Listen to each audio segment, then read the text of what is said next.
आइए सत्र का शुरुआत करते हैं मंगलाचरण से।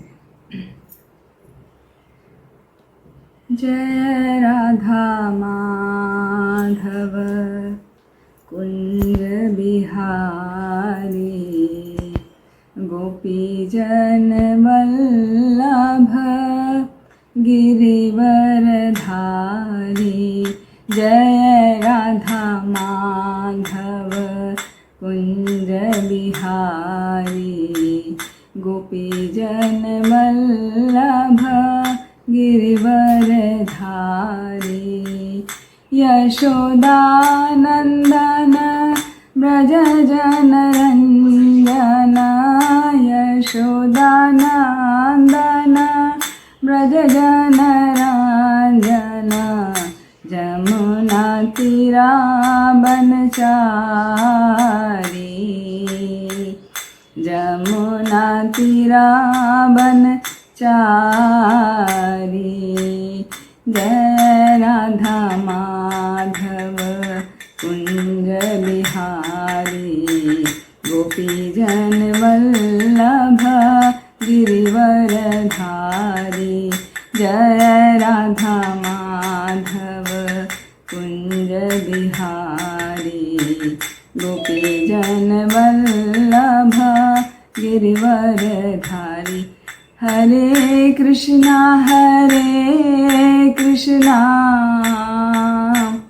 कृष्णा कृष्णा हरे हरे, हरे राम राम राम हरे हरे। हरे कृष्णा कृष्णा कृष्णा हरे हरे, हरे राम राम राम हरे हरे। हरे कृष्णा कृष्णा कृष्णा हरे हरे, हरे राम राम राम हरे हरे। हरे कृष्णा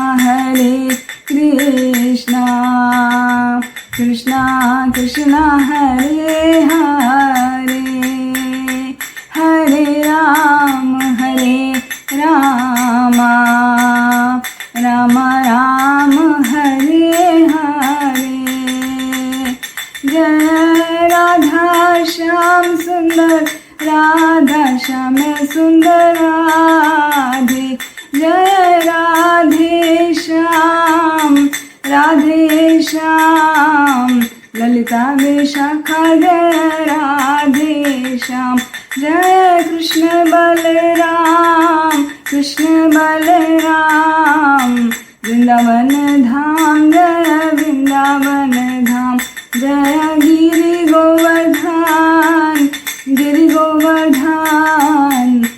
गोवर्धन जय गिरि गोवर्धन। जय गौरानिताय जय गौरानिताय।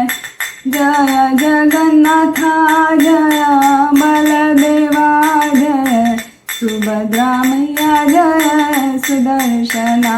जय राधा गोविंद राधे राधे। जय गौरानिताय पंचतत्वा जय जय प्रभुपाद जय प्रभुपाद। जय जय गुरुदेव जय गुरुदेव। निताय गौर हरि बोल निताय गौर हरि बोल। निताय गौर हरि प्रेमानंदी हरि हरि बोल। हरे कृष्णा। आप सभी भक्तों का हार्दिक स्वागत है आज की भगवद गीता सीरीज में। और आज से हम पहला अध्याय का पहला श्लोक शुरू करने जा रहे हैं। तो भगवद गीता में टोटल 18 अध्याय हैं। 18 अध्याय में 700 श्लोक हैं, जिसमें से धृतराष्ट्र ने केवल एक ही श्लोक बोला है, जिसका वर्णन आज के क्लास में किया जाएगा। और पूरी भगवद गीता में धृतराष्ट्र का एक श्लोक का, संजय ने 41 श्लोक बोले हैं। हाँ, 41 श्लोक का संजय ने बोले हैं। अर्जुन ने 84 श्लोक बोले हैं, पूछे हैं भगवान से। हाँ, और कृष्ण, भगवान श्री कृष्ण ने 574 श्लोकों का वर्णन किया है, जिसमें अर्जुन के उत्तर दिए हैं भगवान ने। अर्जुन के जितने भी संशय थे उन सारे संशयों को दूर किया है और विभिन्न आदेश दिए हैं जगह जगह पर। तो इस प्रकार भगवान श्री कृष्ण ने 574 श्लोकों का वर्णन किया है। और भगवत गीता क्योंकि भगवान ने स्वयं अपने मुख से बोली है, तो इसको अपौरुषेय भी कहा जाता है, क्योंकि ये किसी पुरुष के द्वारा नहीं बोली गई है, स्वयं भगवान के द्वारा बोली गई है, इसीलिए अपौरुषेय कहा जाता है इसको। और ये गीतोपनिषद भी कही जाती है, क्योंकि इसको भगवान ने स्वयं गाया है। तो गीता को गाया है, इसलिए गीतोपनिषद। और उपनिषद में भी ये काउंट होता है। हाँ, गीता का उपनिषद, इसलिए गीतोपनिषद भी इसको कहा जाता है। और जो इसके विभिन्न चैप्टर हैं, वो भगवान के विग्रह का कुछ कुछ अंग हम समझ सकते हैं कि कौन सा अंग भगवान का कौन सा चैप्टर है। जैसे चैप्टर 1 to 5, हाँ, 1 से लेके 5 चैप्टर जो है भगवान के 5 सिर हैं। चैप्टर 6 से लेके 15 तक, अध्याय 6 से लेके 15 तक भगवान के 10 हाथ हैं। 5 सिर हैं तो 10 हाथ हैं। फिर चैप्टर 16, जो अध्याय 16 है, वो भगवान का स्टमक है, भगवान का उदर है और उदर का नेवल है, नाभि का हिस्सा जो होता है। और अध्याय 17 और 18 भगवान के 2 लोटस फीट हैं, भगवान के चरण कमल हैं।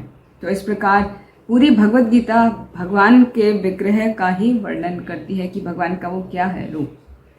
और जब हम भगवद गीता का अध्ययन करते हैं तो उसको हम जानते हैं 3 भागों में उसको डिवाइड किया गया है। पहला भाग जो है वो अध्याय 1 से लेके 6 तक, जो कर्म योग कहलाता है। अध्याय 7 से 12 तक भक्ति योग कहलाता है। और अध्याय 13 से 18 तक ये ज्ञान योग या मोक्ष संन्यास योग कहा जाता है।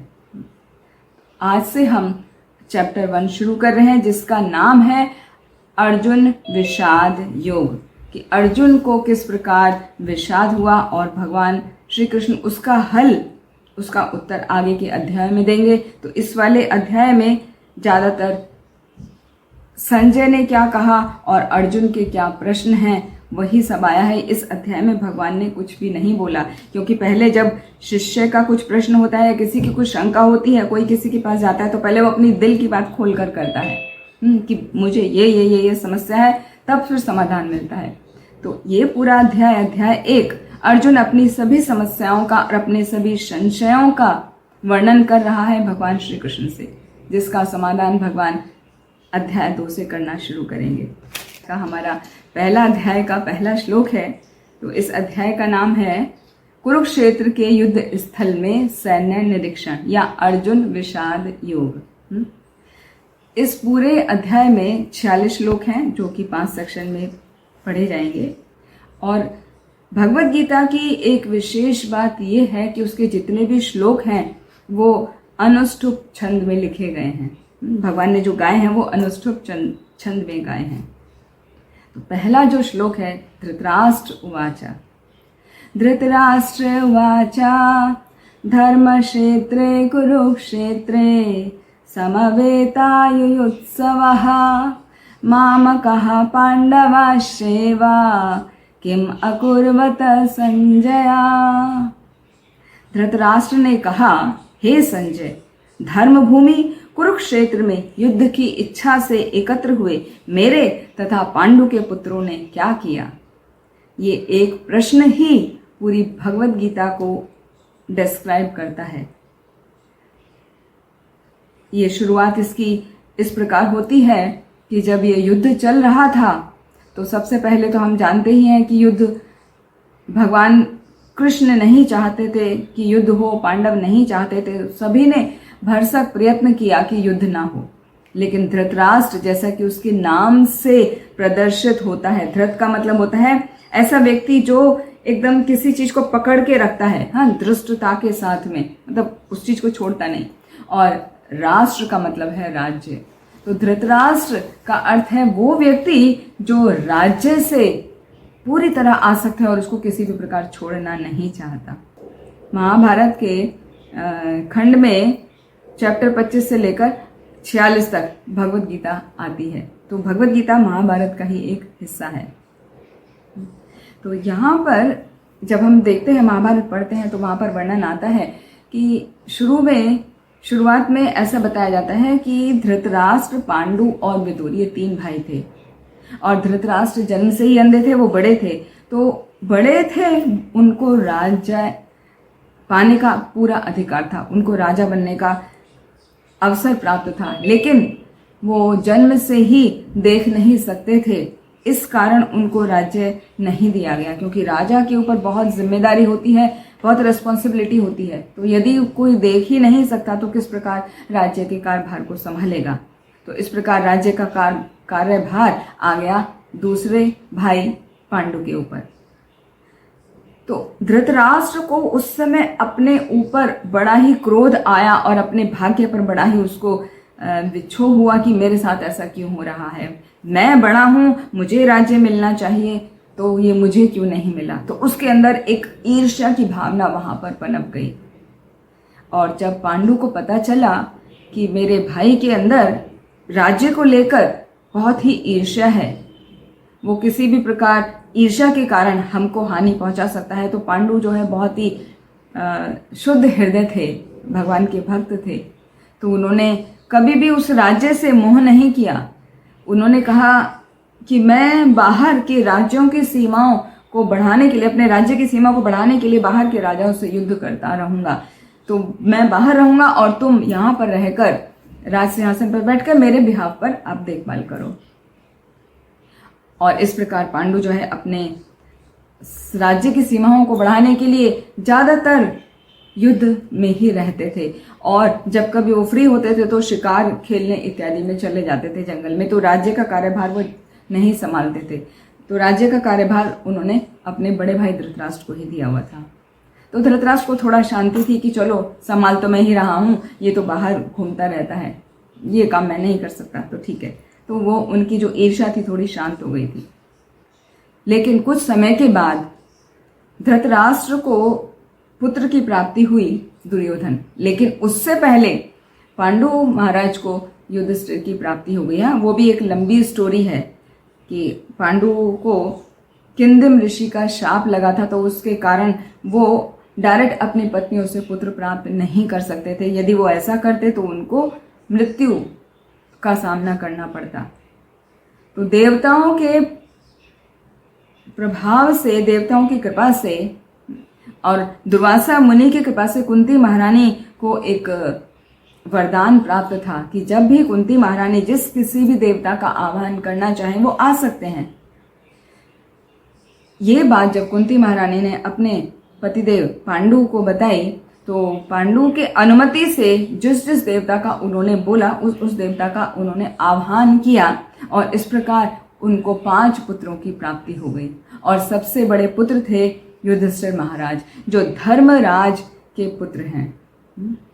धर्मराज का उन्होंने आह्वान किया था तो वो उन्होंने पुत्र उनको प्रदान किया। तो जब उनको पुत्र की प्राप्ति हुई उसके बाद में कहीं दुर्योधन का जन्म हुआ। तो युधिष्ठिर तो इस प्रकार बड़े हो गए और युधिष्ठिर को ही राज्य मिलना निश्चित हो गया। लेकिन यदि दुर्योधन का जन्म पहले हो जाता था तो दुर्योधन को वो राज्य मिल सकता था। अभी धृतराष्ट्र के मन में फिर से ईर्ष्या बढ़ गई कि मेरे हाथ से ये चांस भी चला गया। मैं नहीं यदि राज्य संभाल सका, मैंने बिहाफ पे तो संभाला लेकिन फुल फ्लेज नहीं संभाल सका तो कोई बात नहीं, मेरा पुत्र संभाल लेगा। लेकिन युधिष्ठिर का जन्म उससे पहले हो गया तो वो अवसर भी उनके हाथ से चला गया।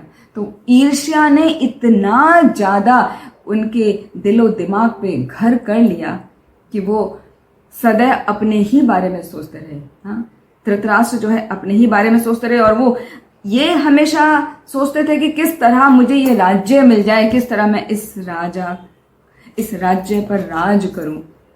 इसीलिए कहा गया है कि धृतराष्ट्र जो थे केवल जन्म से ही अंधे नहीं थे, वो तो अपने पुत्र प्रेम में भी अंधे थे। वो तो अपने राज्य को प्राप्त करने के लिए भी हर प्रकार की भावना में वो अंधापन उनका आ चुका था। वो कुछ भी चीज को सही दृष्टि से नहीं देखते थे, जबकि राजा का कर्तव्य होता है अपनी प्रजा का ध्यान रखना।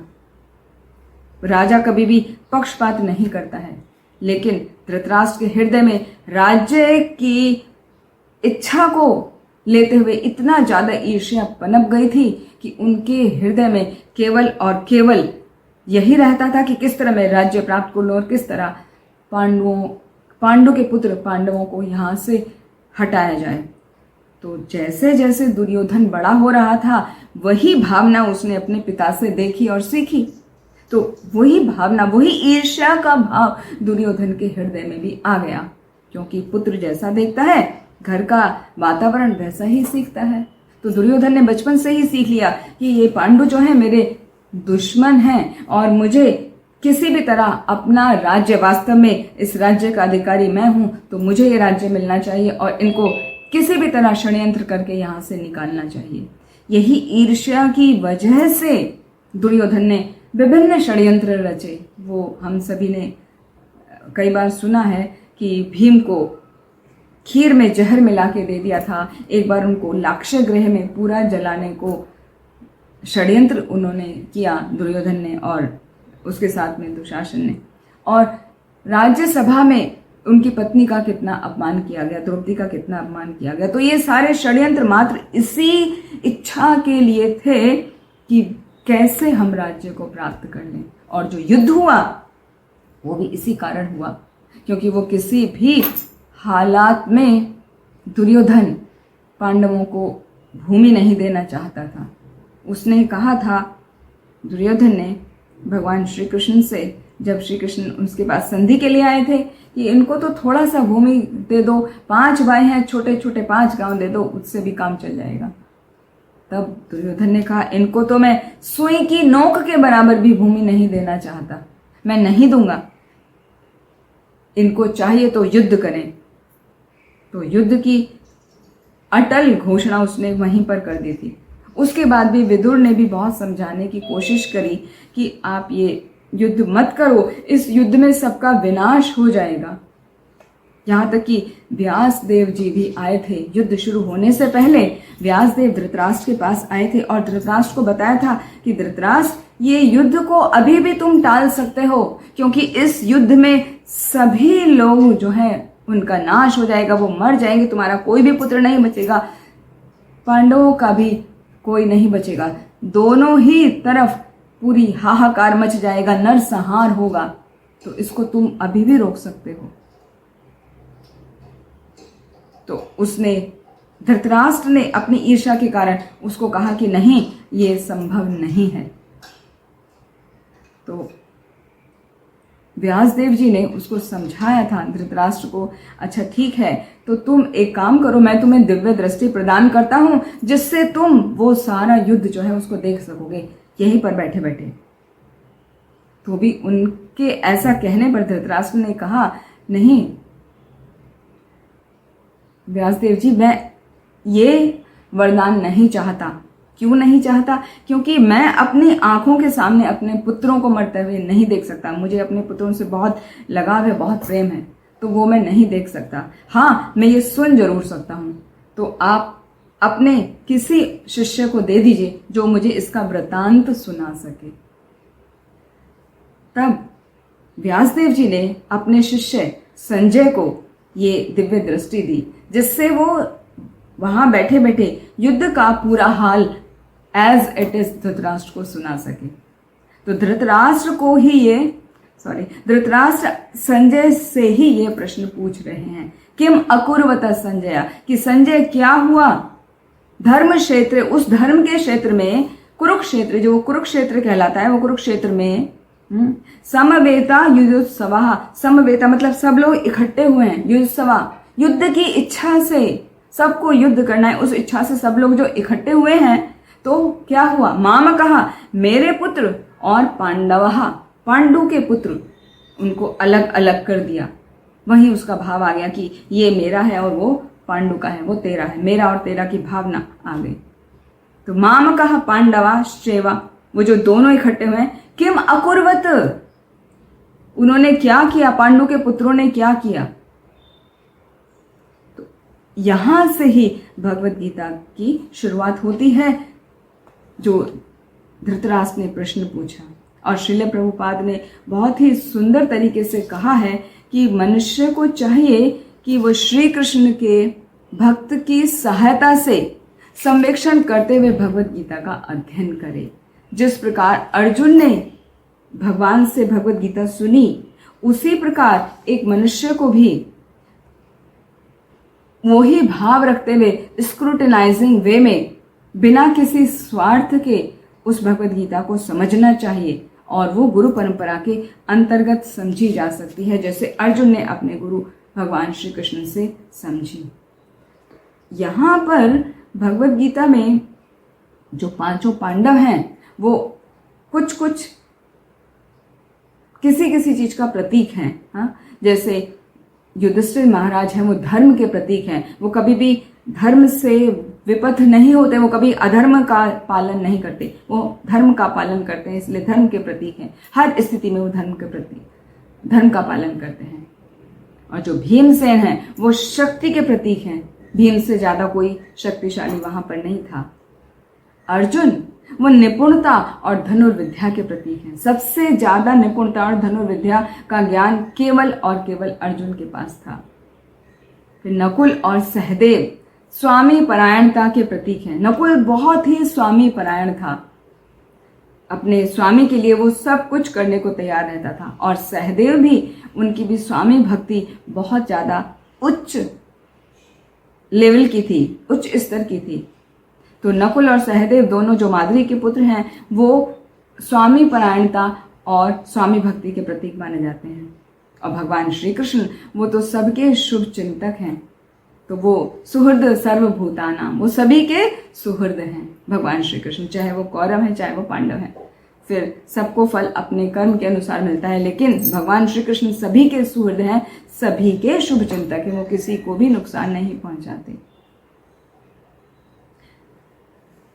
जब ये भगवत गीता हम समझना शुरू करते हैं तो उसमें एक मुख्य बात यह है कि हमें ये गुरु परंपरा के ही द्वारा समझा जाना चाहिए, समझी जानी चाहिए। जैसे कि गुरु परंपरा का वर्णन भगवत गीता के पहले अध्याय के लेफ्ट वाले पेज में दिया हुआ है ना, उससे पहले ही पेज में दिया हुआ है कि सबसे पहले ये भगवत गीता का ज्ञान भगवान श्री कृष्ण ने ब्रह्मा जी को दिया, ब्रह्मा जी ने नारद को दिया, नारद ने व्यासदेव जी को दिया, व्यासदेव जी ने फिर मध्वाचार्य को दिया, और फिर पद्मनाभ, नरहरि, माधव, अक्षोभ्य, इस प्रकार चलते चलते चलते ये ज्ञान ईश्वरपुरी ने चैतन्य महाप्रभु को दिया। फिर चैतन्य महाप्रभु ने षड गोस्वामी इसको दिया, फिर वहां से नरोत्तम दास ठाकुर, विश्वनाथ चक्रवर्ती ठाकुर, बलदेव विद्याभूषण, भक्ति विनोद ठाकुर जो हमारी गुरु परंपरा है, जगन्नाथ दास बाबा जी, भक्ति विनोद ठाकुर, और गौर किशोरदास बाबा जी, भक्ति सिद्धांत सरस्वती महाराज, श्रील प्रभुपाद और हमारे गुरु महाराज, और उसके बाद जो परंपरा में आ रहे हैं हम लोग जिन्होंने दीक्षा प्राप्त की है। तो इस प्रकार से ये ज्ञान चला आ रहा है। तो ये अत्यंत आवश्यक है, ये भगवान के जो द्वारा बोला गया है वाणी, वो हमें गुरु परंपरा के अंतर्गत ही सीखनी चाहिए, जिससे हम सही रूप में उसको सीख सकें। अदरवाइज बिविल्डर हो जाते हैं, अपने अपने मेंटल कॉन्कॉक्शन से अंडरस्टैंड कर लेते हैं। इसीलिए भगवत गीता के बहुत सारे लेखक हैं, बहुत सारे अंडरस्टैंडिंग हैं, और सबका अलग अलग सोच है। तो वो सब फॉलो करके भगवान कृष्ण के भक्त नहीं बना जा सकता। भगवान कृष्ण के भक्त तभी बना जा सकता है जब आप भगवान के द्वारा प्राप्त ज्ञान को एज इट इज ग्रहण करें। इसीलिए प्रभुपाद ने अपनी भगवत गीता का नाम रखा है भगवत गीता यथारूप। उन्होंने श्रीमद् भगवद गीता कह के छोड़ नहीं दिया। तो भगवद गीता यथारूप का मतलब यही है कि जो भगवान ने कहा उसको एज इट इज उन्होंने प्रेजेंट किया है। इसीलिए गुरु परंपरा के द्वारा ही हमें ये सीखना चाहिए। तो क्योंकि गुरु परंपरा से सीखने से क्या होता है, हम किसी बिना स्वार्थ के सीखते हैं। और यदि किसी को बिना स्वार्थ के भगवद गीता को सीखने का, समझने का सौभाग्य प्राप्त होता है, तो वो वैदिक ज्ञान विश्व के समस्त शास्त्रों के अध्ययन को पीछे छोड़ देता है। क्योंकि भगवद गीता में विभिन्न शास्त्रों से तो कोट किए ही हैं श्रील प्रभुपाद ने, और उसके अलावा भी बहुत सारी ऐसी नॉलेज दी हैं जो अन्यत्र कहीं नहीं मिलती हैं। तो भगवद गीता अपने आप में पूर्ण आस्तिक विज्ञान है। ये केवल कोरी कल्पना नहीं है। ये कुछ लोग कहते हैं कि मोटिवेशनल स्पीकर्स आजकल बोलते हैं कि भगवद गीता से मोटिवेशनल स्पीच तैयार की जा सकती है, तो वो तो एक मोटिवेशनल बुक है। ठीक बात है, मोटिवेशनल बुक है, उससे हम पॉइंट्स ले सकते हैं समझने के लिए, अपनी लाइफ को चलाने के लिए, लेकिन वो केवल मोटिवेशनल बुक नहीं है। वो तो आस्तिक विज्ञान है, पूर्ण आस्तिक विज्ञान है जो भगवान ने दिया है। ये हमारी अपनी समझ है कि हम उसको अपने जीवन में किस प्रकार अप्लाई कर रहे हैं और जीवन की सफलता हर क्षेत्र में हम आसानी से प्राप्त कर सकते हैं। ये इसका स्पेशलिटी है, इसीलिए इसको विज्ञान कहा जाता है। विज्ञान मतलब होता है अप्लाइड नॉलेज। तो ये जो भगवान श्री कृष्ण ने कही है वो हम अपने जीवन में अप्लाई कर सकते हैं। तो जैसा कि यहाँ पर शुरुआत हो रही है, धर्म क्षेत्रे कुरुक्षेत्रे, वो कुरुक्षेत्र और कहलाता है धर्म क्षेत्र। कुरुक्षेत्र क्या है, वो ज्योतिषर में स्थान है कुरुक्षेत्र के नाम से, जहां पर अभी इस्कॉन का मंदिर भी आ रहा है। तो उसकी विशिष्ट बात यह है कि वहां पर स्वयं भगवान उपस्थित थे उस क्षेत्र में, इसीलिए वो धर्म का क्षेत्र है। और उससे पहले भी ऋषि मुनि आकर वहां पर बहुत तपस्या किए थे पूर्व प्राचीन काल में। तो इसीलिए वो क्षेत्र क्या बन गया था, धर्म का क्षेत्र बन गया था। और ये बात धृतराष्ट्र को पता थी कि ये जो भूमि है ना कुरुक्षेत्र की, ये धार्मिक स्थल है। यहाँ पर प्राचीन काल से बहुत साधु तपस्वी मुनि आकर अपनी तपस्या करके गए हैं। यहाँ पर भगवान स्वयं आए हैं। तो ये साधारण भूमि नहीं है, ये धर्म स्थल है। और धर्म स्थल में कोई भी अधर्म का कार्य हो ही नहीं सकता। तो ये बात उसको पता थी। व्यासदेव जी ने शुरू में बता दी ना कि सब लोग मारे जाएंगे, तो उसको इस बात का पता था। फिर भी उसको ईर्ष्या के कारण वो अपने आप को रोक नहीं सका। और इस बात का ज्ञान होने के कारण ही उसके मन में संशय था। तभी वो संजय से पूछा कि किम अकुर्वत, पांडवों ने क्या किया, पांडव सेवा किम अकुर्वत। अकुर्वत मतलब कुर्वत माने करना और अकुर्वत माने किया, क्या किया। तो संजय को ऐसा प्रश्न क्यों पूछा कि क्या किया। सीधा से पूछ सकते हैं ना क्या कर रहे हैं, प्रेजेंट टेंस में भी तो पूछ सकते हैं। तो ऐसा पास्ट में क्यों पूछा। तो उसका महाभारत में वृतांत आता है कि संजय पहले महाभारत का जो युद्ध 18 दिन तक हुआ था, 10 दिन तक वो युद्ध स्थल में ही था, उसने युद्ध किया। और 10वें दिन जब भीष्मदेव शरशैया पर आ गए, मरणासन अवस्था में आ गए, तब संजय आया अपने स्वामी धृतराष्ट्र के पास। उनका मंत्री था ना संजय, धृतराष्ट्र का मंत्री था। तो अपने राजा के पास आया और राजा के पास आके उनको जब बातचीत होने लगी, वार्तालाप होने लगी, और धृतराष्ट्र को पहले ही पता है कि व्यासदेव जी ने उसको दिव्य नेत्र प्रदान किए हैं, वो दिव्य दृष्टि से देख सकता है। तो इसीलिए धृतराष्ट्र ने संजय से पूछा कि वहां जो मेरे पुत्र हैं और पांडव के पुत्र हैं, तो पांडवों के पुत्रों ने क्या किया। वो सब जो इकट्ठे हो रहे हैं युद्ध की इच्छा से। तो ये जो दोनों के बीच की वार्ताएं हैं धृतराष्ट्र और संजय की, ये पूरा 8 दिन तक चली। जो भी वहां पर प्रतिदिन होता था युद्ध स्थल में, धृतराष्ट्र को एज इट इज संजय बता दिया करता था, क्योंकि उसको दिव्य दृष्टि प्रदान थी। तो जैसे टीवी का टेलीकास्ट होता है ना, जैसे अभी हमने पुरी की रथ यात्रा देखी, या कोई भी फेस्टिवल हम देखते हैं, तो हो कहाँ रहा है, उड़ीसा में वो फेस्टिवल हुआ पूरा, और सब अपने अपने घर पर पूरा एज इट इज देख पा रहे थे। तो सीधा प्रसारण आ रहा है, डायरेक्ट टेलीकास्ट आ रहा है। तो ये तो अब की टेक्नोलॉजी है, पहले की टेक्नोलॉजी तो और ज्यादा विकसित थी। तो संजय पूरा एज इट इज देख भी पा रहे हैं, सुन भी पा रहे हैं। तो जैसा जैसा हो रहा है वहां पर वो धृतराष्ट्र को बता रहे थे। यहाँ पर वर्णन आता है कि कुरुक्षेत्र में क्योंकि ये युद्ध लड़ा जाना था, इसका उल्लेख वेदों में स्वर्ग के निवासियों के लिए भी तीर्थ स्थल के रूप में हुआ है।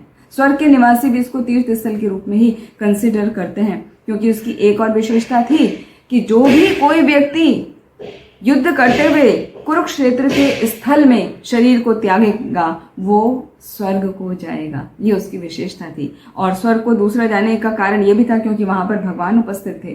तो भगवान का दर्शन लेते हुए जो भी कुरुक्षेत्र के युद्ध में मारा गया, सभी कोई स्वर्ग की प्राप्ति हुई। भीष्मदेव को छोड़ के भीष्मदेव स्वर्ग नहीं गए, भगवत धाम गए, क्योंकि वो भगवान के शुद्ध भक्त थे। वो भगवान से किसी प्रकार का कोई वैमनस्य का भाव नहीं रखते थे। भगवान श्री कृष्ण के प्रति वो पूर्ण श्रद्धा और पूर्ण समर्पित थे, पूर्ण श्रद्धा से समर्पित थे। तो धृतराष्ट्र इस वाक्य से अपने मन के भावों को प्रकट कर रहे हैं। अपने मन के भाव को कैसे प्रकट कर रहे हैं कि वो ऐसा कहने से ही माम कहा पांडवाहा, दोनों को अलग अलग कर दिया है, मेरा तेरा शुरुआत में ही डाल दी भावना। यही भावना उन्होंने अपने पुत्र दुर्योधन को दी। तो ये जो भावना है यही सारे विनाश का कारण है। ये हम सामाजिक जीवन में भी देख सकते हैं, प्रेजेंट सिचुएशन में भी देख सकते हैं, और शास्त्रों में भी जगह जगह पर कोट आता है कि जहां पर भी ये मेरे तेरे वाली स्थिति आई है ना, वहां पर विनाश के अलावा कुछ नहीं हुआ है। तो इससे बचना चाहिए। तो यहाँ पर श्रील प्रभुपाद ने उदाहरण दिया है एनालॉजी के द्वारा कि जिस प्रकार धान के खेत से जो वीड्स होते हैं ना, अवांछित पौधे होते हैं, उनको उखाड़ दिया जाता है जिससे धान की फसल अच्छे से ग्रो कर सके। तो ऐसा ही यहाँ पर भगवान श्री कृष्ण चाहते हैं कि कुरुक्षेत्र के युद्ध स्थल में जो दुर्योधन और धृतराष्ट्र और उसके धृतराष्ट्र के बाकी अन्य पुत्र हैं वो अवांछित पौधे हैं, वो अधर्म फैलाने वाले लोग हैं, अधार्मिक हैं। तो ऐसे लोगों को हटा देना चाहिए, उखाड़ के फेंक देना चाहिए। तो उनको समूल नष्ट कौन करेंगे? युधिष्ठिर और अर्जुन।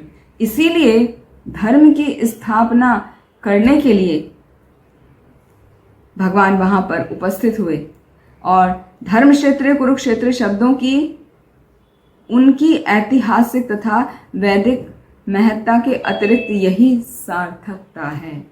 ये जो सार्थकता है वो यही है कि वहां धर्म क्षेत्र है, भगवान श्री कृष्ण स्वयं उपस्थित हैं, तो कुछ भी गलत हो ही नहीं सकता।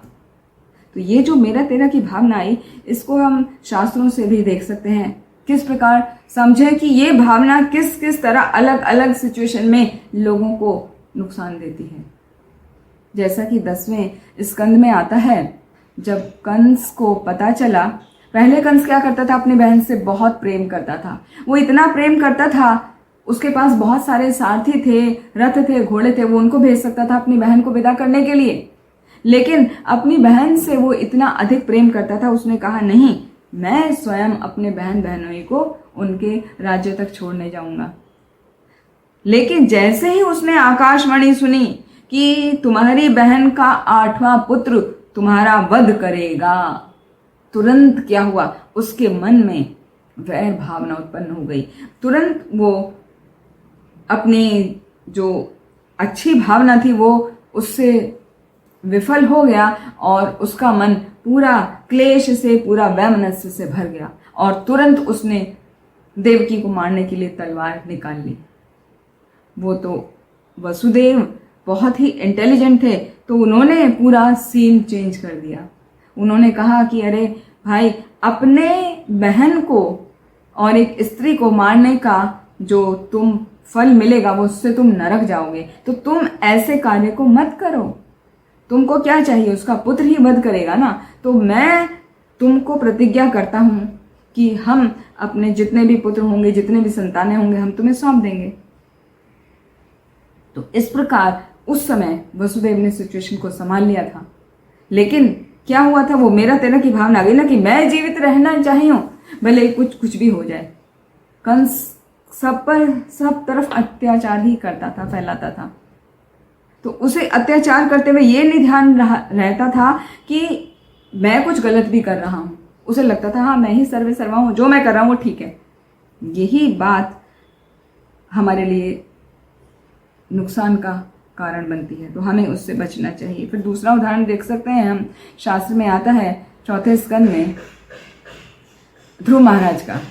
ध्रुव महाराज की माता सुनीति और उनकी जो वे माता हैं, साधारण शब्दों में बोलें तो क्या बोलते हैं उसको, सौतेली माता। हाँ, वे माता या सौतेली माता थी, सुरुचि थी। तो उन्होंने क्या किया, उन्होंने देखा कि जब ध्रुव अपने पिता के उत्तानपाद के गोद में बैठने का प्रयास कर रहा है तो उन्होंने उसका हाथ पकड़ के नीचे खींच दिया और कहा कि तुम इस योग्य नहीं हो। यदि तुम्हें अपने पिता की गोद में बैठना है तो तुमको मेरे कोख से जन्म लेना होगा।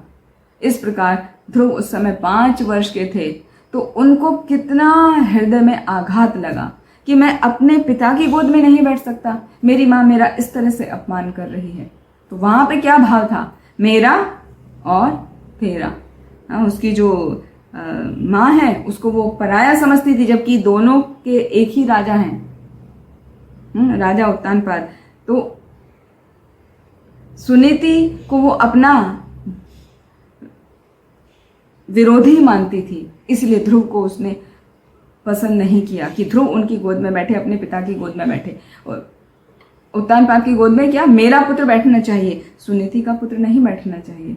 तो ये जो मेरा और तेरा वाली भावना आई ना, यही विनाश का कारण बनी। आगे चल के सबको पता है कि किस प्रकार ध्रुव महाराज को भगवान की प्राप्ति हुई। फिर ध्रुव महाराज आए, उन्होंने सब राज्य संभाला। फिर सुरुचि ने बहुत क्षमा भी मांगी, लेकिन जो कर्म हो जाता है वो क्षमा मांगने से खत्म नहीं होता, कर्म का फल तो भुगतना ही पड़ता है। फिर जंगल में जब सुरुचि गई थी अपने पुत्र को ढूंढने के लिए, तो क्या हुआ था, वो वन की अग्नि में जल गई थी। तो कहने का अर्थ ये है कि ये जो पक्षपात वाली भावना होती है, मेरे तेरे वाली, जहां पे ईर्ष्या की भावना आ जाती है, वो समूल नाश कर देती है। तो एक और एग्जाम्पल आता है रामायण में, हम देखते हैं केकई का। केकई ने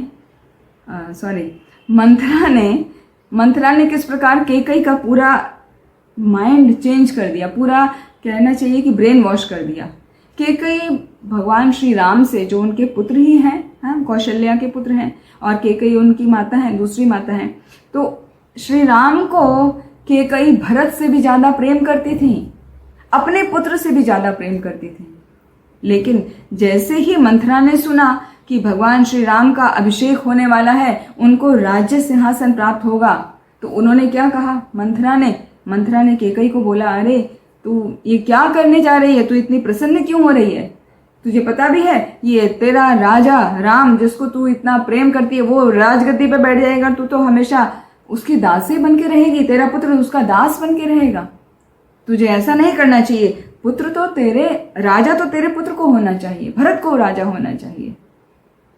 तो वहां पे उसकी बुद्धि को पलट दिया। भावना क्या आ गई, मेरा और तेरा, कि मेरे पुत्र को राज्य मिलना चाहिए। कौशल्या का पुत्र जाए जंगल में, वो समझ दी उसने, मंथरा ने, वो समझ नहीं है, वो कुबुद्धि है, कुबुद्धि दी मंथरा ने केकई को। तो कहीं से भी वो बुद्धि आए, आपके अपने मनोभाव से आए, या कोई आपको कहे आप मंत्रणा करें, उस मंत्रणा को आप मान लें, तो ये जो कुबुद्धि होती है, जो मेरा तेरा ईर्ष्या की भावना होती है, हमेशा नाश का कारण बनती है। हमें इससे बचना चाहिए। ऐसे ही एक और एग्जाम्पल आता है, जब दुर्योधन ने विदुर का अपमान करके निकाल दिया था महल से बाहर। क्यों? क्योंकि विदुर हमेशा पक्षपात नहीं करते थे, वो हमेशा समान ही दृष्टि से देखते थे, समान भाव से देखते थे कि पांडवों को भी कुछ तकलीफ नहीं होनी चाहिए और कौरवों को भी शांत रहना चाहिए। तो वो चाहते थे कि पांडव यहीं रहें, पांडवों को किसी प्रकार का कोई कष्ट ना हो। और दुर्योधन चाहता था कि वो मेरे दुश्मन हैं, उनकी मृत्यु होनी चाहिए, उनको किसी प्रकार भी जंगल में चले जाना चाहिए। तो वो यदि जंगल में जाने से विदुर रोक रहे हैं तो तुम भी चले जाओ यहाँ से। हाँ काका, तुम हमेशा उनका पक्षपात लेते हो, जबकि विदुर पक्षपात नहीं ले रहे थे, वो न्याय संगत बात कर रहे थे। फिर भी दुर्योधन ने विदुर का अपमान किया और उनको महल से निकाल दिया। क्यों? रीजन एनवियसनेस, मेरा तेरा। तो ये जो पहला श्लोक है, मेरा तेरा की भावना यहां पर आई धृतराष्ट्र के मन में, इसी से वो पूरा युद्ध हुआ, जबकि वो रोका जा सकता था। तो ये जो भावना है ना, पक्षपात करने वाली, नेगेटिव फीलिंग वाली, मेरे तेरे वाली, ईर्ष्या वाली, एनवियसनेस वाली, इसको कैसे दूर किया जा सकता है? उसके भी एग्जाम्पल हैं, शास्त्रों में आते हैं। हमें उन एग्जाम्पल से सीखना चाहिए।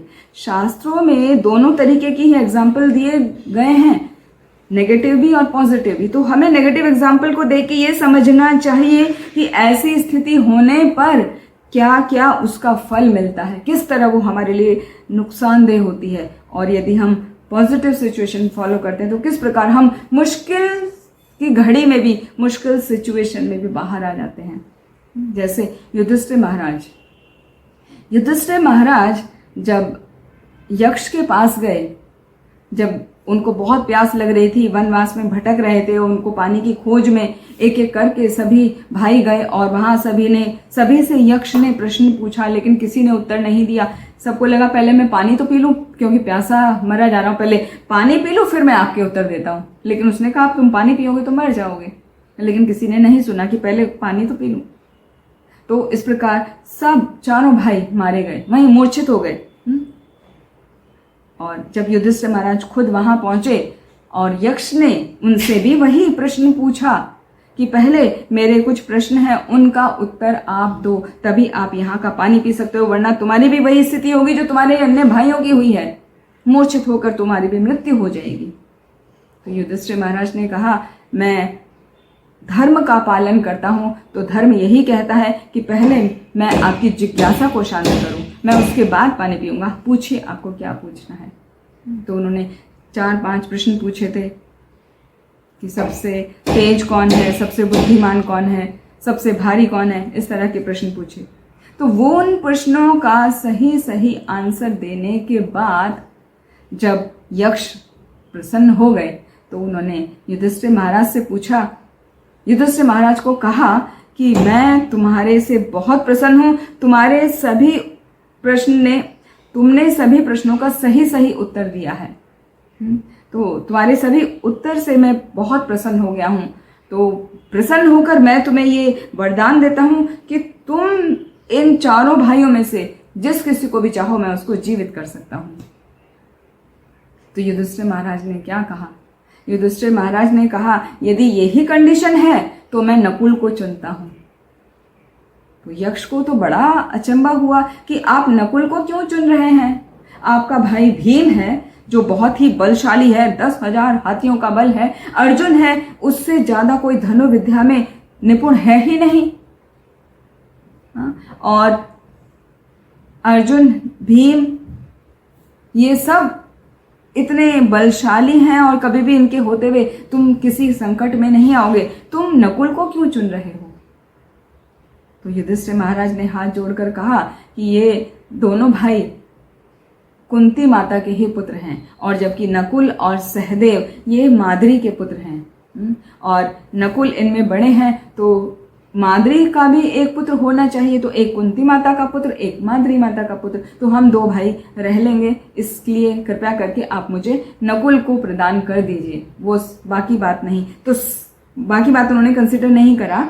युधिष्ठिर महाराज ने केवल ये कंसिडर किया कि समभाव होना चाहिए, एक मैं अपनी माँ का पुत्र और एक मेरी दूसरी माता का पुत्र होना चाहिए। तो उनका ऐसा भाव देखकर यक्ष ने क्या किया? सभी पांडवों को, चारों भाइयों को जीवित कर दिया, और सभी प्रसन्न होकर प्रणाम करके यक्ष को वहां से चले गए। तो ये होता है कि विषम परिस्थिति में किस प्रकार हमको राइट डिसीजन लेना है। तो ऐसा व्यक्ति तभी कर पाता है जब वो भगवान का भक्त होता है। जब तक व्यक्ति भगवान का भक्त नहीं है तब तक वो राइट डिसीजन नहीं ले पाता। इसीलिए भगवान का भक्त होना चाहिए और राइट डिसीजन लेना चाहिए। तो उनके मन में कोई मेरा तेरा की भावना नहीं आई, समभाव रहा। इसी प्रकार की दूसरी घटना आती है जब अर्जुन ने गंधर्वों से दुर्योधन की रक्षा की थी। एक बार की बात है, कुरुक्षेत्र के युद्ध से बहुत पहले की बात है, जब कौरव अपने खेमे में वहां रह रहे थे और अर्जुन अपने सभी भाइयों के साथ में, युधिष्ठिर महाराज वो सब वहां पर रह रहे थे। तो दुर्योधन खेल खेल में थोड़ा आगे बढ़ गया और उसने क्या किया, गंधर्वों की सीमा में प्रवेश कर गया और वहां पे जाके कुछ अपना एक्टिविटी करने लगे, कुछ घर बनाने लगे। तो और वहां के लोगों को उनसे एंटेंगल होने लगे। तो ऐसा देख के गंधर्वों को तो बड़ा क्रोध आ गया कि ये कौन है जो हमारी सीमा में प्रवेश कर गया और हमारी सीमा में प्रवेश करके हमारे लोगों के साथ में परिचित होने का कोशिश कर रहा है। मतलब ये है कि उनको बाद में वहां पर अपनी सीमा बढ़ा लेगा। तो गंधर्वों को ऐसा शक हो गया। तो गंधर्वों ने दुर्योधन पर आक्रमण कर दिया और गंधर्वों के आक्रमण से दुर्योधन अपने आप को बचा नहीं पाया, उसकी मृत्यु होने ही वाली थी। ये खबर पांडवों के पास उनकी खेमे में पहुंची, युधिष्ठिर महाराज के पास, कि इस प्रकार दुर्योधन को गंधर्वों ने पकड़ लिया है और वो हार गया है और उसकी जल्दी ही मृत्यु होने वाली है। उसको पकड़ लिया उन्होंने। तब युधिष्ठिर महाराज ने अर्जुन को कहा कि अर्जुन, तुम जाओ और जाकर अपने भाई दुर्योधन को छुड़ा के लेकर आओ गंधर्वों से। उसके पास इतनी शक्ति नहीं है, लेकिन तुम्हारे पास इतनी शक्ति है, तुम जाकर छुड़ा के लेके आओ।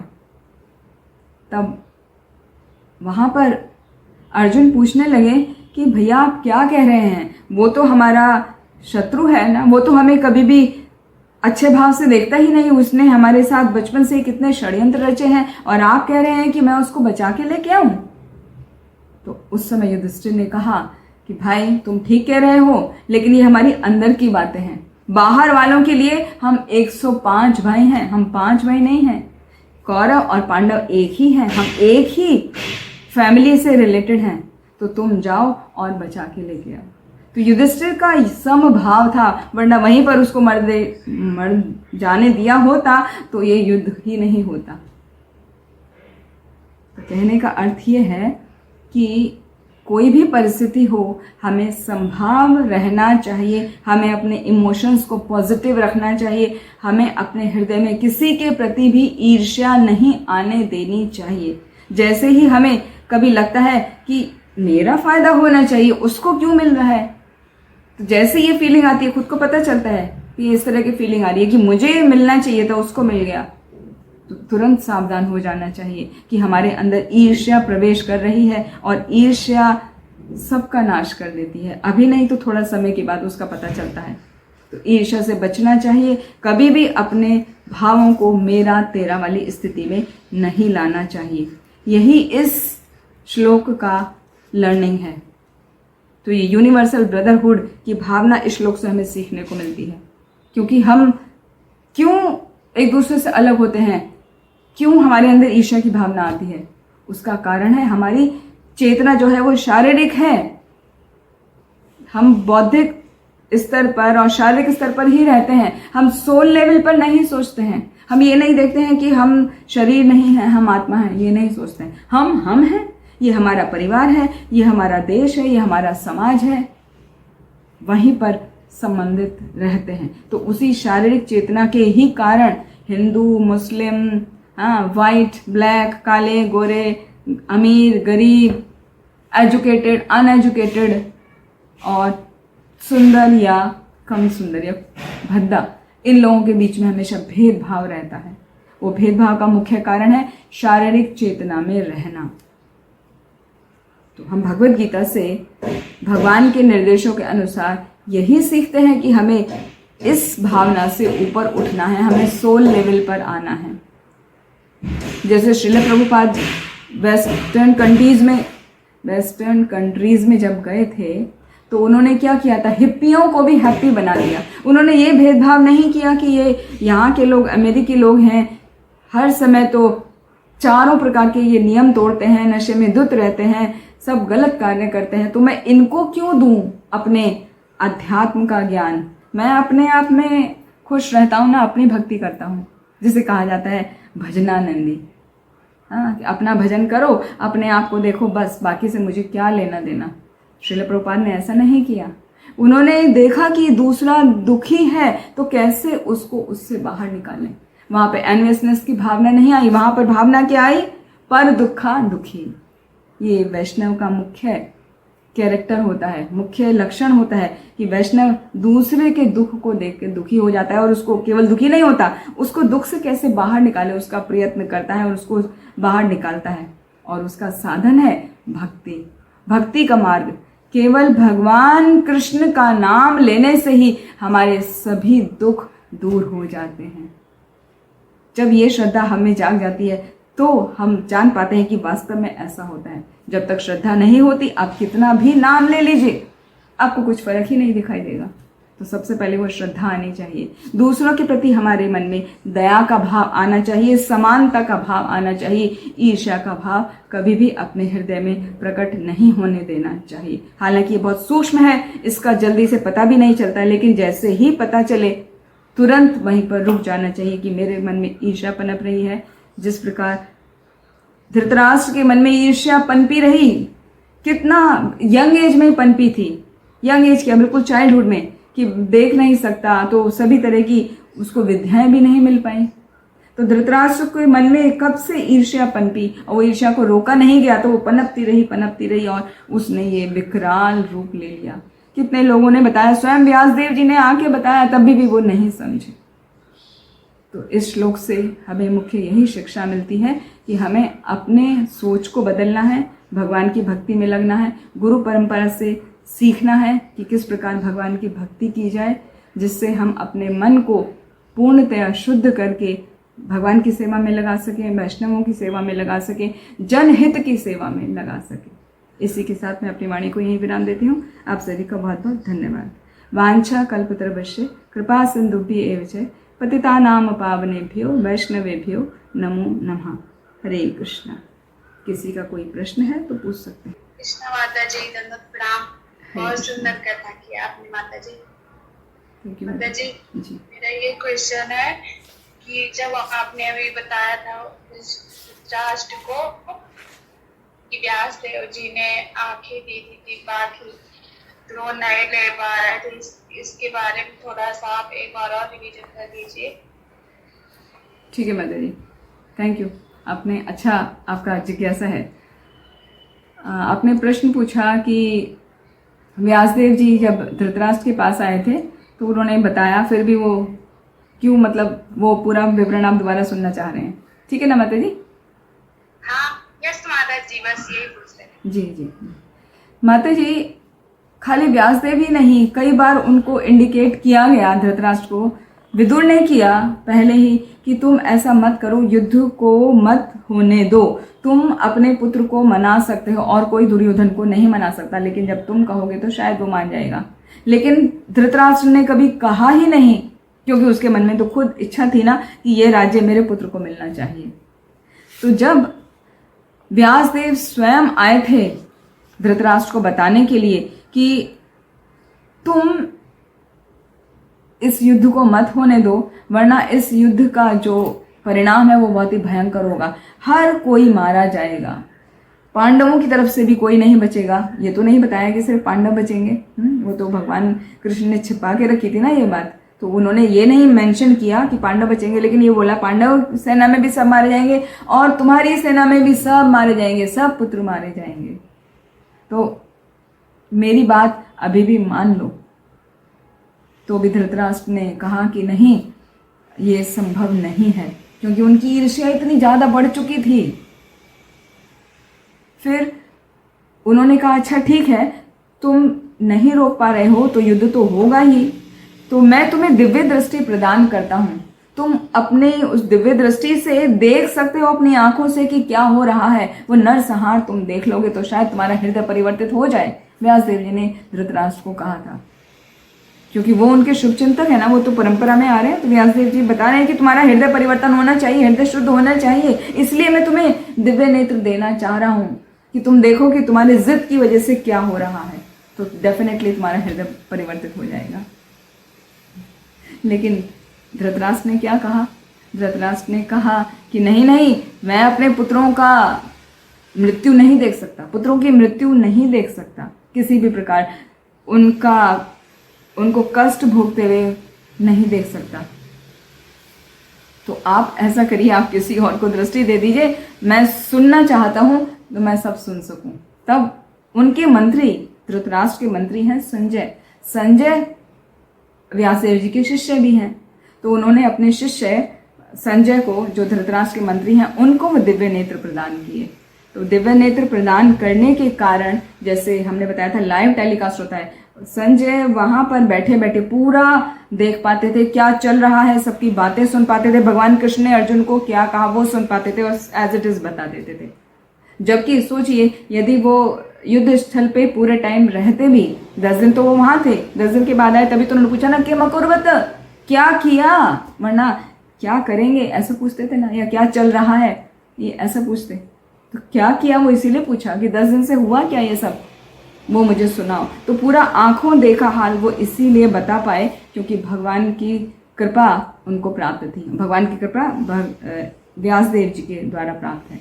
व्यासदेव भगवान के शक्ति आवेश अवतार है ना, तो व्यासदेव जी ने वो दृष्टि दी संजय को, संजय एज इट इज विवरण कर पा रहे थे। और एक बात यहाँ पर आती है, जैसे युद्ध हो रहा था वहां पर, तो युद्ध होने में कितना शोर होता है, एक दूसरे को मारा काटा जाता है, तो तलवार की चलने की आवाज, चिल्लाने की आवाज, शंख बजने की आवाज और घोड़ों के टापों की आवाज, किस तरह की सब आवाज आती हैं। और भगवान श्री कृष्ण जब अर्जुन को वार्तालाप कर रहे हैं, बता रहे हैं, और साथ में युद्ध में जो भी इंस्ट्रक्शन चल रहा है, हो रहा है, वो संजय आसानी से सुन पा रहा है। तो वो सिर्फ और सिर्फ दिव्य दृष्टि और दिव्य लिसनिंग कैपेसिटी के ही कारण हुआ, जो व्यासदेव जी ने संजय को प्रदान की थी, और संजय ने वो बताया आंखों देखा हाल धृतराष्ट्र को। तो ये है माता जी उसका। और कुछ पूछना चाहते हैं इससे रिलेटेड? हरे कृष्णा माता जी। हरे कृष्ण जी। माता जी 1 by 1 पहले संतोषी माता जी को पूछने दीजिए, फिर प्रभा माता जी आपसे लेते हैं, आपका प्रश्न लेते हैं जी। व्यासदेव तो स्वयं भगवान ही है ना, तो भगवान नहीं है, भगवान का अवतार है। भगवान के अवतार है। हाँ जी, हाँ जी। जी। प्रभा माता जी आप कुछ पूछ रहे थे? हरे कृष्णा माता जी। हरे कृष्णा। जब युद्ध से पहले कृष्ण जी भी शामिल थे और वेद व्यास जी इतने ज्ञाता और विद्वान लोग सब थे। जब इनको सबको ये मालूम था कि ये तो जो होने वाला है तो वो कर ही रहेगा, ये तो होगा ही जो होने वाला है, तो फिर ये सारे लोग और सबको इतना क्यों समझा रहे थे जब उनको सब पहले से ज्ञात था ये सब तो होने ही वाला है, तो होकर ही रहेगा। जी जी, बहुत सुंदर प्रश्न है माता जी, कि सबको पता ही था, सबने इंडिकेट किया ही था कि युद्ध होने ही है और होकर ही रहेगा, उसको टाला नहीं जा सकता, तो फिर बार बार सब क्यों उसको टालने की कोशिश कर रहे थे? तो उसका आंसर ये है माता जी, जब भी कभी कोई कष्ट आता है या कुछ विपदा होती है, तो सबसे पहले तो भगवान भी अपने भक्तों को कष्ट में नहीं रखना चाहते, तो भगवान ही सबसे पहले वो युद्ध टालना चाह रहे थे, क्योंकि वो अपने भक्तों को कभी कष्ट में नहीं देखना चाहते।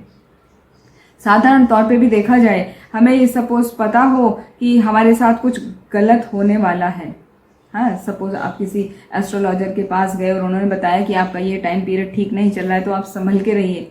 तो संभल के रहिए का मतलब ये है कि आप सब कुछ छोड़ छाड़ के घर में बैठे रहेंगे, आप काम पे जाना बंद कर देंगे, आप किसी से बातचीत करना बंद कर देंगे? ऐसा नहीं होता ना। तो कहने का अर्थ है कि हमें अपना कार्य करते रहना चाहिए, कर्म करते रहना चाहिए, अपना पुरुषार्थ करते रहना चाहिए, अपने पुरुषार्थ से, कर्म से कभी भी चूकना नहीं चाहिए। जो होना है वो तो होना ही है। भगवान कहते हैं ना, कर्मण्यवाधिकारस्ते मा फलेषु कदाचन मां कर्मफल हेतुर्भुः माते संगोत्स अकर्मणि। अकर्मणि वर्ड यहाँ पे बहुत इंपॉर्टेंट है, जो आपके प्रश्न से रिलेटेड है, कि अपने कर्म करने का तुमको अधिकार है, फल की इच्छा मत करो, लेकिन ये बात सोचते हुए कि तुम्हें फल मेरे हिसाब से मिलेगा, तुम्हें खाली कर्म करना है, फल की इच्छा मत करो। तो ये सोच के कि फल तो मेरे हिसाब से मिलेगा ही नहीं, चलो जाने दो, मैं क्यों कर्म करूं, जो होगा देखा जाएगा, जो मेरे भाग्य में होगा वो तो मिल जाएगा। ठीक बात है ना माता जी? तो कर्मण्यवाधिकारस्ते मां फलेषु कदाचन मां कर्मफल हेतुर्माते संगोस अकर्मणि। कभी भी अकर्म करने में विश्वास मत रखो कि हमें पॉजिटिव रिजल्ट नहीं आएगा तो हम अपना कर्म ही नहीं करें। नहीं, वो गलत हो जाता है, वो विकर्म हो जाता है। तो हर हाल में अपना कर्म करना ही चाहिए। जब वो नियति से हो ही चुका है तो भी सबका कर्तव्य ये होता है कि उसको टालें, रोकें। गलत काम हो रहा है तो उसको रोकें, बचें, लेकिन अपने कर्म को फिर भी करना चाहिए, क्योंकि वो तो होना ही था। ये जो जितना भी महाभारत का एपिसोड आता है ना, वो बेसिकली हम सभी मनुष्यों के लिए वो शिक्षाप्रद है, शिक्षा देने के लिए है कि ऐसी स्थिति करने से ऐसा होता है, ऐसा करने से ऐसा होता है। जितने भी उपनिषद हैं, श्रीमद् भागवत महापुराण है, उन सब में जो लीलाएं हैं भगवान की, वो सभी हमें दिखाने के लिए हैं। भगवान की लीलाएं, भगवान के भक्तों की लीलाएं, कि हर स्थिति में किस प्रकार करने से क्या होता है, उससे कैसे बचें। तो हमें सब शिक्षा देने के लिए है। तो ये भी शिक्षा देने के लिए है कि पुरुषार्थ से कभी भी बचना नहीं चाहिए। लेकिन गलत स्थिति, गलत तरीके से आप कर्म करेंगे तो आपको ये परिणाम भुगतने पड़ेंगे, तो उससे भी बचें। सही भी है उदाहरण, है आज भी हमने युधिष्ठिर महाराज के कई उदाहरण बताए। तो सही क्या है, गलत क्या है, वो दोनों ही प्रेजेंट किए गए हैं। आप सही का चुनाव कीजिए। इसी के लिए भक्त बनने की जरूरत होती है, जिससे हम डिटरमाइन हो सकें, हम समझ सकें कि क्या सही है और क्या गलत है। सही रास्ते का चुनाव करें और गलत का छोड़ दें। ठीक है माता जी?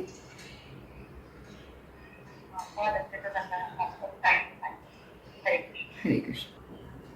जी माता जी, ऐसे भगवान से हम लोग के लिए भी प्रार्थना करिए कि कथा जब आप बोलते हैं अच्छे समझ में आए और भूले नहीं, और आपकी तरीके और भक्ति में आगे बढ़े माता जी। हम लोग तो आपके हिसाब से कुछ भी नहीं भक्ति कर पा रहे हैं। जी जी माता जी, मेरी भगवान से यही प्रार्थना है कि आप सभी लोग जो जुड़े हैं इस ग्रुप में, सब लोग अच्छे से भक्ति करिए। भगवान की कृपा आप लोगों पर सदा बनी रहे। इस प्रकार एक दूसरे के आदान प्रदान से ही हम भक्ति में आगे बढ़ पाते हैं। एक भक्ति विनोद ठाकुर का मुझे भजन याद आ रहा है। वहां पर कहते हैं ना, एकाकी अमर नहीं पाए बल, हरि नाम संकीर्तने।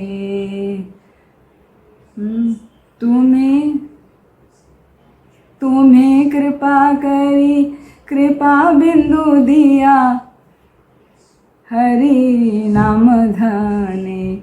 ऐसे आता है, एक दो वर्ड में भूल रही हूँ। वहाँ पर आता है कि वैष्णव की कृपा से ही हम हरि नाम जप कर सकते हैं, हरि नाम सुन सकते हैं, हरि कथा का श्रवण कर सकते हैं, हरि कथा कह सकते हैं। तो हमें वैष्णवों से प्रार्थना करनी चाहिए, जो हमारे पूर्ववर्ती आचार्य हैं, जो हमारे प्रेजेंट के वैष्णव हैं, कि हम पर कृपा बनाए रखिए। तो कृपा बनाने के लिए कोई जरूरी नहीं है आप सामने सामने बोलें, आप मन में भाव ला के भी उनको प्रार्थना करेंगे तो वो प्रार्थना जरूर पूरी होती है। ठीक है माता जी? तो मन में भाव ऐसा रखिए, आपके ऊपर जरूर कृपा होगी, आपकी इच्छा जरूर पूरी होगी। एक दिन आप भी ऐसे ही सुंदर प्रवचन कर पाएंगे। भक्ति शास्त्रों में प्रवीण बनकर आप भी सुंदर प्रवचन करेंगे और सभी लोग शुद्ध भक्ति प्राप्त करेंगे। हरे कृष्ण। धन्यवाद, प्रणाम। बस यहाँ पर एक चीज और कहना चाहूंगी माता जी, ये सब पाने के लिए ना हमें लगातार बने रहना पड़ता है। जैसे आम के पेड़ पे आम होता है ना, तो आम उस पे लगा रहे। अभी छोटा आम है, अम्बिया ये फिर बड़ी होगी, उसमें पल्प आएगा, फिर वो लगा रहे तो पक जाएगा, फिर वो मीठा हो जाएगा। तो आम उस पे लगा रहा तभी तो वो पक के मीठा हुआ ना। यदि कोई आम पहले ही तोड़ ले, अम्बिया तोड़ ले, हाँ, या उसको कच्चा ही तोड़ ले, तो वो नहीं पक पाता। तो ऐसे ही है भक्ति के प्रोसेस में, आप लगे रहिए। कितनी भी विषम परिस्थितियां आए, कभी भी छोड़िए मत। कम ज़्यादा कभी कभी हो जाता है परिस्थितियों के अनुसार, कोई बात नहीं, लेकिन कभी छोड़िए नहीं। तो शुद्ध भक्ति में अपने आप लगे हम अग्रसर हो जाते हैं। कुछ और तरीका नहीं है, यही है। ठीक है माता जी? ठीक है, यदि अभी किसी का कुछ प्रश्न नहीं है तो माया माता जी आप अपना सेशन आगे कंटिन्यू कर सकते हैं। हरे कृष्णा। धन्यवाद माता जी।